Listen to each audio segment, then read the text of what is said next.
불의한 청직에서 제일 중요한 거는 또한 제자에게 이르시 되어 있으니까 15장에서 탕자의 비유랑 연관이 돼서 보는 거예요. 그러니까 이 탕자의 비유에서는 아들이 아버지의 소유를 허비했다라는 내용과 그리고 첫째 아들이 집에 있었지만 그가 과연 잘 일했는지 안 일했는지에 대해서 몰라요. 근데 그거는 그 둘째 아들이 돌아왔을 때 아버지가 그를 안아주고 잔치를 베푼 걸 보면은 죽었다 살아난 아들이요 그러면서 받아들였으니까 그거는 우리가 진짜로 죽고 부활해서 아버지의 품에 안겼을 때 그때 일어나는 일이고 그 전에는 이 땅에서 살 때에는 내가 아버지의 물건을 내가 아버지의 소유를 어떻게 쓰는 것인가에 대해서는 청지기의 비유를 얘기한 거예요.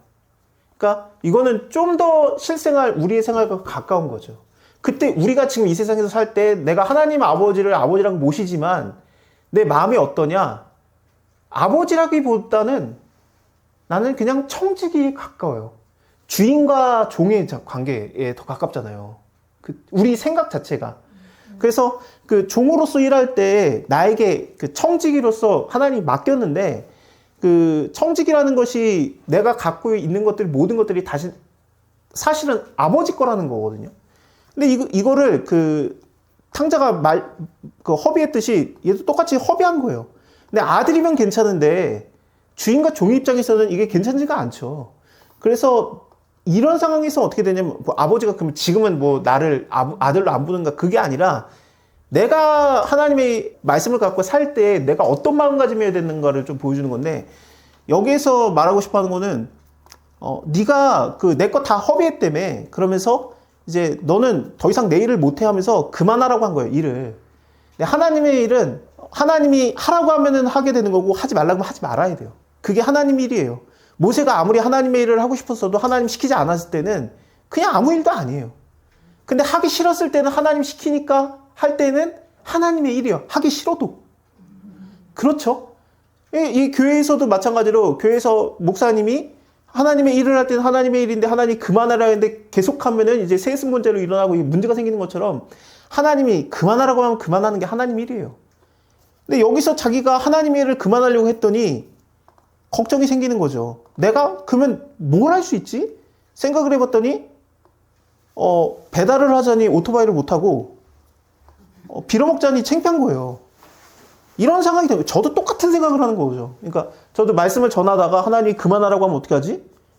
배달을 하자니 오토바이를 못하고 허리도 아파서 무거고 못 나르고 소중한 사람들이 와서 먹자니 부끄러운 거예요. 그러니까 이런 상황에서 내가 할 일을 알았도다. 그러면 내가 직분을 잃은 후에도 내가 어떻게 하면 살 수 있는가? 이때는 하나님이 너 일 그만해라고 했을 때에도 그러면은 하나님의 소유를 내가 갖고 있다가 내 건 줄 알고 쓰다가 하나님이 이거 내 거야 그러면서 더 이상 건들지 마 그랬을 때 내가 할 수 있는 일이 무엇인가? 지금 현재 내가 사람들을 사야 돼요. 사야 돼. 그 사는 방법을 어떻게 했느냐? 어차피 내 거가 없는 거예요. 그런 상황에서 그 청지기는 잘 게 없으니까 원래가. 그런 상황에서 빚진 자들을 다 불러다가 너 얼마 빚졌어? 기름 100마리야? 그럼 50이라고 써라면서 반으로 깎아주고 그 다음에 너는 얼마 빚졌어? 밀 100석이야? 80이라고 써라 그러면서 그 100에서 80으로 깎은 것만 해도 500일치 연봉이니까 2년치 연봉이거든요. 그거를 막 깎아주는데 주인이 이걸 보고 지혜롭다고 칭찬하는 것이 왜 그러냐면은 하나님 아버지가 주인이기 때문에 네가 그걸 깎아주는 것은 나의 마음과 동일하다라고 하나님이 받아들인 겁니다. 내가 저 사람한테 빚을 준 이유가 그 사람이 힘드니까 빌려줬는데 못 갚아요. 못 갚으니까 점점 절 피하고 그러는 상황이 되겠죠. 그래서 저도 그 사람이 싫고 그 사람도 저를 피하게 되고 근데 거기에서 사실 그게 너가 빌려줬어도 네 돈이 아니었다는 거예요. 하나님 말씀은. 그건 내 거였다. 그래서 네가 해야 될 것이 무엇이냐? 그 돈으로 사람을 사라는 거예요. 그래서 내가 그거에 대해서 너 일로 와. 얼마 빚졌어? 내가 100이죠. 반으로 깎아줄게. 그러면 그 사람을 내가 살 수 있다는 얘기예요. 근데 어차피 그 돈도 원래는 내 게 아니었다는 겁니다. 그래서 그 사람을 사라. 그렇게 됐을 때 그것을 이 세대의 아들들이 자기의 시대에 있어서는 빛의 아들보다 지혜로움이라.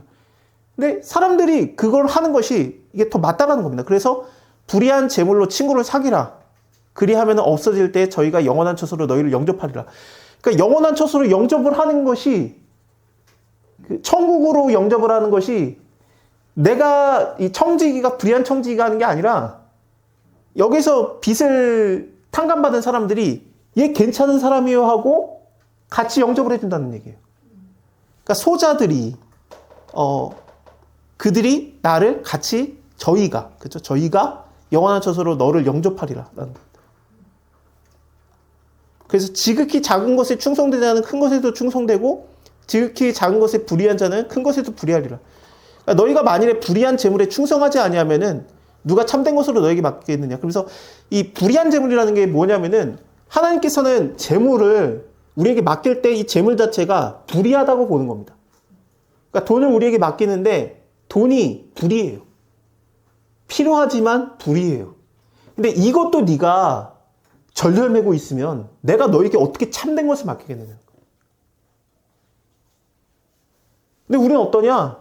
참된 것을 얻어도 불의한 돈 때문에 그 참된 것을 버려요. 우리가 이 땅에서의 일어나는 모든 것들이 다 어떻습니까? 돈 문제예요, 돈 문제. 거기에서 내가 진리를 버리고 진실을 버리고 사람을 버려요.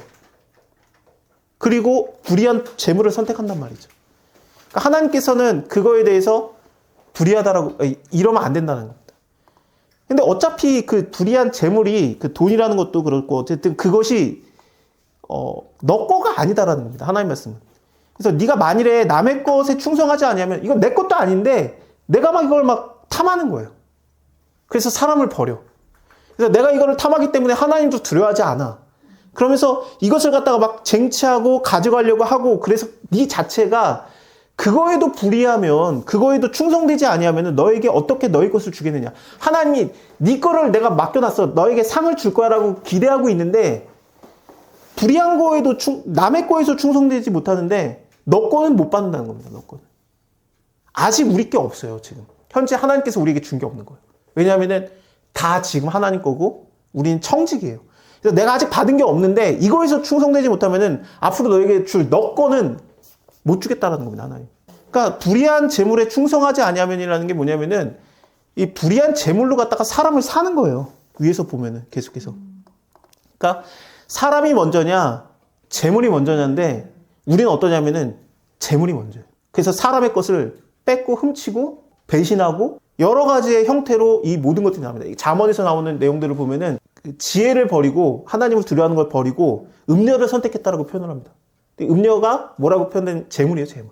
근데 돈이 나쁘다는 게 아니에요. 하나님이 말하는 건 뭐냐면 돈이 필요하다고 말하는 거예요. 그러니까 우리에게 그 주인이 자기의 재물을 맡기신 거고. 근데 재물이 필요한데 이 땅에서 살 때 필요할 때 재물로 갖다가 내가 사람을 사느냐 아니면 재물로 갖다가 사람을 죽이느냐. 거기에서 하나님이 말하시는 게 네가 재물에도 지금 넘어가면은 너 거를 내가 못 주겠다 그러는 겁니다. 솔직히 좀 약간 저는 되게 강한 말씀이라고 생각해요. 여기까지밖에 다 안 봐요. 남의 것에 충성하지 않으면 여기까지밖에 안 보는데 누가 너희 것을 너에게 주겠느냐 이거 아직 안 보거든요. 이거 좀 미래형이에요. 이거 아직 우리가 안 받은 거예요. 그러니까 내가 하나님한테 내 거를 아직 안 받았어요. 내 거가 얼마나 많이 있겠습니까? 영원한 상급과 면류관과 뭐 바울이 말했던 모든 것들 그가 나에게 이제 줄 것은 영광이다. 뭐 의의 면류관이다. 그런 것들을 아직 안 받았어요. 우리 내 건데. 근데 이거를 줄 수가 없다는 거죠. 하나님. 두 주인을 섬길 수 없나니 혹이 이를 미워하고 혹이 저를 사랑하거나 혹이 이를 중히 여기고 혹이 저를 경히 여길 것입니다. 근데 여기서 말하는 게 집 하인이 두 주인을 섬길 수 없다고 하지 않습니까? 우리가 하인이에요. 하인. 하나님과 재물을 겸하여 섬길 수 없는 이라가 이런 느낌에서 나온 겁니다. 여기에서 허비했다라는 게 성경으로 보면은 밑에 이 바리새인들이 돈을 사랑한지라 이걸로 봐야 되거든요. 어떻게 허비했는지를. 누가복음에서 쭉 나오는 거 보냐면은 주인이 올 때까지 막 이렇게 허비하는 내용들 있잖아요. 그러니까 언제 올지 모르니까 막 이렇게 쓰다가 이제 오면은 혼내겠다라는 그런 표현들 나오는 것들, 그런 것들하고 연결을 지어서 봐야 될 것 같습니다. 그러니까 하나님 건데 하나님 거라고 두려워하지 않는 거예요. 하나님 거라고 두려워하지 않고 나를 향한 거였습니다. 그리고 나를 향한 거는 대부분 어떠냐면 내가 막 쓰지 말라는 얘기가 아니라 남의 것을 뺏으면서 쓰는 것이 남을 해하면서 쓰는 거예요. 대부분이. 그래서 여기서 바리새인들도 돈을 좋아하지만 자기가 벌면 문제가 없죠. 근데 그러지 않고 대부분이 어땠냐면은 자기가 남의 것을 뺏는 걸로 이런 식으로 표현이 돼요. 많이.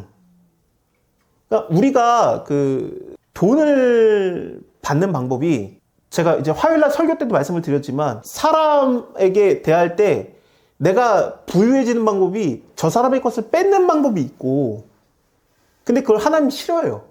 그래서 그거에 대해서 뭐라고 하냐면 너가 그걸 뺐으면 4배로 갚을지라 5배로 갚을지라 그런 율법들이 나온 겁니다. 근데 사람한테 잘한다고 그 사람에게 받는 건 없고 네가 해야 하면 그거는 갚아야 된다라고 나오는데 근데 대부분이 어떠냐면 남의 것을 뺏는 게 빠르니까 뺏는단 말이죠. 근데 하나님이 말씀하신 방법은 뭐냐면 네가 남의 거 뺏지 말고 나한테 잘하면 내가 너한테 줄 건데라고 말하시는 거예요. 하나님이. 그래서 하나님한테 잘해라라는 걸로 표현을 많이 합니다. 근데 하나님한테 잘하는 게 그럼 도대체 뭐냐? 우리가 못할 생각이 있습니까? 잘할 생각이지. 그래가지고 잘하려고 하는데 내 마음가짐이 어떤지를 굉장히 많이 봐야 돼요. 이거는 하나님한테 질문하면서 가야 돼요. 진짜로. 저는 그렇게 생각합니다. 내가 잘하려고 하는 것도 나는 잘하려고 하는데 내 속마음이 어떠냐? 아닌 경우가 허다하게 많아요. 근데 행동은 잘해. 근데 아니에요. 애가 엄마와 동일하게 여겨지거든요. 근데 애가 태어난 다음에도 애가 태어나서 나눠진 다음에도 애는 엄마랑 자기랑 동일하게 생각하는데 엄마가 안 보이면 그렇게 울어요. 그러다가 엄마가 와서 까꿍해도 좋아하다가 계속 울음을 끊이지 못하는 게 또 끝이면 갈까봐 이제 계속 우는 건데 애 입장에서는 잘 때까지 우는 거예요. 그런데 어느 순간까지도 애가 자기랑 엄마랑 동일하게 여기냐면은 모유수를 하다가 앞니가 나서 그때까지도 엄마랑 자기랑 동일하게 여겨요. 떨어진 몸이라고 생각을 못해요.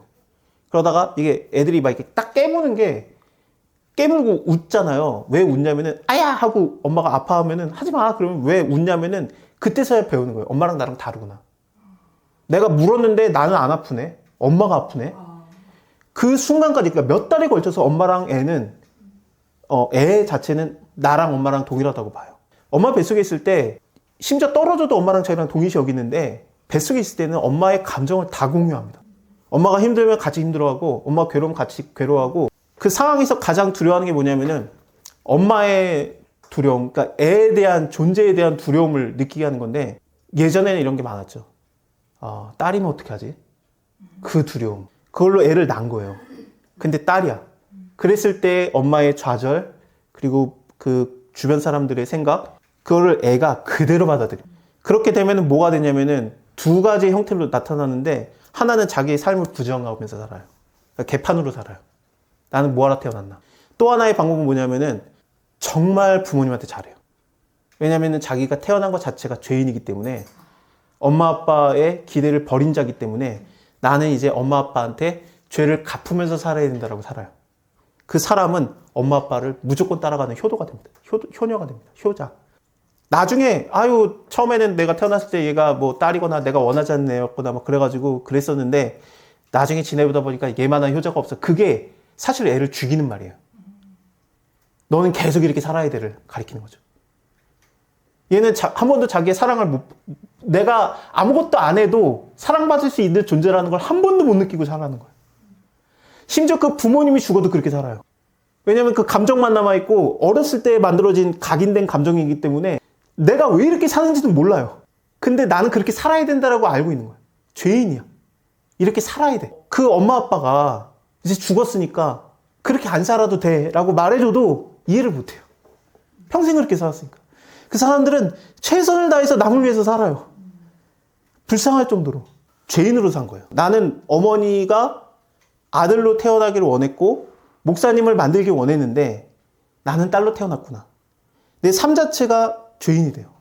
그래서 어떻게 되냐면 나는 엄마 아빠가 원하는 대로 살아야 돼서 엄마로 가요. 왜냐면 엄마랑 자기랑 동일시역이기 때문에 나는 엄마가 원하는 대로 살 거야. 그래서 어렸을 때부터 목사의 길을 가요. 언니들은 한 번도 안 가는 새벽 기도를 자기는 가. 왜냐하면 내 삶 자체가 이제는 속죄하면서 살아야 돼.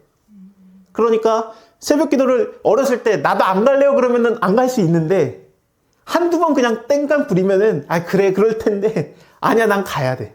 그리고 이제 아무도 안 말리는데도 엄마 아빠가 안 보는데도 새벽 기도를 인도를 해야 돼. 나는 그렇게 살아야 되는 거야. 그게 죄책감에서 나오는 거예요, 이게 성경적으로 보면은 너희가 부모를 떠나가 이거예요. 근데 부모를 떠나라는 게 부모에게 받은 각인이 너가 아니다라는 거예요. 하나님 말하는 거. 근데 하나님께서 물론 그 각인, 그 죄책감까지도 하나님께서 자기 일을 위해서 써요. 그게 엄청난 동기가 돼요. 내가 선을 행하겠다는 동기가 되는데 막 그걸로 달려가고 그러다가 내가 결혼을 해야지 그랬는데 결혼하고 났는데 잘하는 게 많은 거예요. 능력이 많아. 사업도 잘해. 글도 잘 써. 아무거나 해도 돼. 근데 그 각인이 안 떠나는 거예요. 나 목사 돼야 되는데. 그 각인이 안 떠나. 그러니까 남편을 목사로 만들어야 돼. 남편을 신학교 넣어야 돼. 남편을 신학교 넣고 너희가 남편이 근데 내가 원하는 쉽게 말하면 내 어머니가 원하는 아들의 모습이 아니에요. 어머니와 우리 이 외할머니랑 저희 아버지랑 사이가 안 좋아. 그러니까 아들의 모습이 아니니까 그 당신이 어머니가 원하는 아들을 만들어 드릴게요가 이성일 이성웅인 거야. 그러니까 저희는 못 모르고 신앙의 길에 들어온 거예요. 그러니까 이렇게 된 거예요. 그래가지고 이제 목회자의 길을 걷게 되는데 근데 하나님이 말하고 싶어 하는 건 뭐냐면은 네가 하는 행동이 이게 너가 하는 그 행위가 선한데 그것이 다가 아니라 어렸을 때부터 만들어진 엄청나게 큰 무의식이라는 존재가 지금 현재 보이는 걸로 움직이고 있는 거예요. 그러니까 이 무의식에서 너가 하는 행동이 하나님을 사랑함과 하나님을 인해서 하나님의 말씀에 순종함을 인해서 나오는 행동이냐 아니면은 그냥 각인된 것이냐라는 거죠. 예수님께서는 그거에 대해서 하나님께서는 너의 마음을 아신다는 거예요. 네 행동이 뭐냐라는 거예요. 네 행동이. 근데 우리가 못 봐요. 내가 어떻게 알아 내 안을. 어머니가 잘못했다라는 게 아니라 하나님께서는 그것도 갖다 써요. 많은 절망과 그리고 괴로움을 하나님이 갖다 쓴 것처럼 하나님께서는 사실은 근데 성경적으로 보면은 우리의 절망을 갖다 써요. 고난을 갖다 써요. 고난을 갖다 쓰시는데 그러니까 잘 자라고 있던 자가 그래 계속 더 잘 자라봐라 했던 것이 사울 왕이었어요. 기스의 아들이고 유력한 자의 아들이고 똑똑했고 키 크고 잘생겼고 남들보다 머리 하나가 더 클 정도로 키가 컸고 거기다가 도련님에다가 효심도 많고 성실하고 자기를 사랑해준 자가 사무엘이고 하나님이 버렸는데도 사무엘이 계속 울잖아요. 그러니까 하나님이 사무엘아 언제까지 너가 슬퍼하겠느냐 사울을 위해서 그럴 정도로 사무엘이 사랑했고 이스라엘의 모든 자가 사울을 사랑했어요. 자기 아들이 요나단이고 자기 딸들이 공주고 제일 마음에 안 드는 게 사위인데 사위가 거기다 다윗이야 심지어. 죽을 때까지 한 번도 안 죽었고 죽을 때까지 한 번도 전쟁에서 진 적이 없고 완전히 평탄한 삶을 살았어요. 모두가 다 살아있어. 모두가 사울을. 근데 잘 자라고 있던 거를 하나님이 자기의 자녀를 삼아가지고 했더니 더 잘 자라려고 하면서 무너지는 게 사울이었어요. 근데 다윗은 어떠냐 반대잖아요. 집에서도 무시당해. 다 싫어해. 다 배반해. 이스라엘 사람들도 다 싫어했어요. 유다 지파 사람들도 다윗을 싫어했어요. 섹스 스캔들 나고 그 다음에 왕이 되는데 맨날 반란 일어나. 아들들이 반란 일으켜. 맨날 죽을 뻔해. 거기다가 외교적 문제 일어나지 않습니까? 모압 왕한테 가가지고 내가 종입니다 그러고 있고 블레셋에 가가지고 거기서 미친 척 침 흘리고 막 그랬잖아요. 외교적으로 완전히 굴욕을 당했어요. 근데 하나님이 걔를 그냥 사랑해. 그의 좌절, 고난, 고통을 하나님이 그냥 자기가 다 감수하신 거예요. 그냥 내가 다 받아들일 거야. 그러면서 그를 받아들이니까 다윗은 하나님한테 사랑받는 자가 되고 사울은 버려진 자가 되는 거예요. 저는 이게 핵심이라고 생각해요. 저는 내가 태어날 때 분명히 부모님에게 의한 각인이 만들어져요. 근데 하나님께서 보실 때는 100% 잘못됐다고 봐요. 그 각인은 잘못된 거니까 부모를 떠나라라고 말해요. 하나님. 그러니까 부모에게 받은 각인이 어떠냐면은 부모와 자식의 관계가 아니에요. 주인과 청지기의 관계예요. 나는 내 자식을 무조건 사랑해. 안 그럴걸요? 무조건 아닐걸요? 잘하면은 예쁘고 못하면은 짜증날걸요? 대가요, 다 대가. 내 자식이 공부를 잘해왔다 그러면은 상 주고 못해왔다 그래도 상 줄 수 있습니까? 혼내고 너 그럴 줄 알았어. 반성 못 쓰게 하고 때리거나 아니 학원을 더 보내거나 그러죠.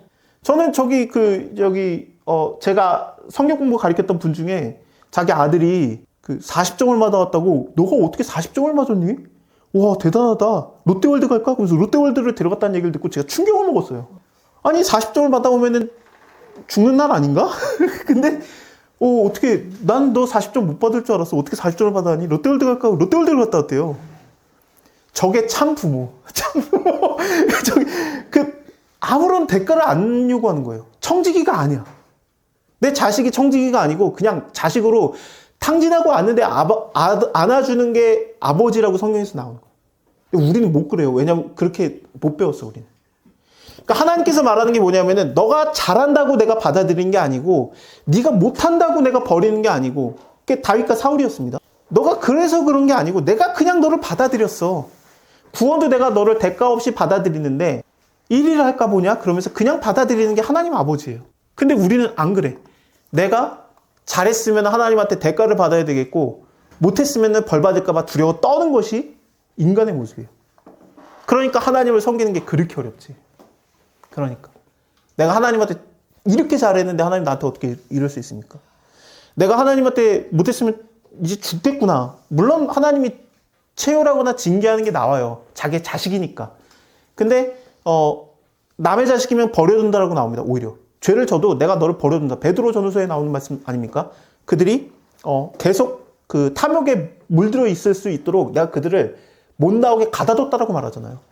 다시는 못 나오게. 탐욕에 버려둬요, 하나님이. 고침받고 나올까 봐.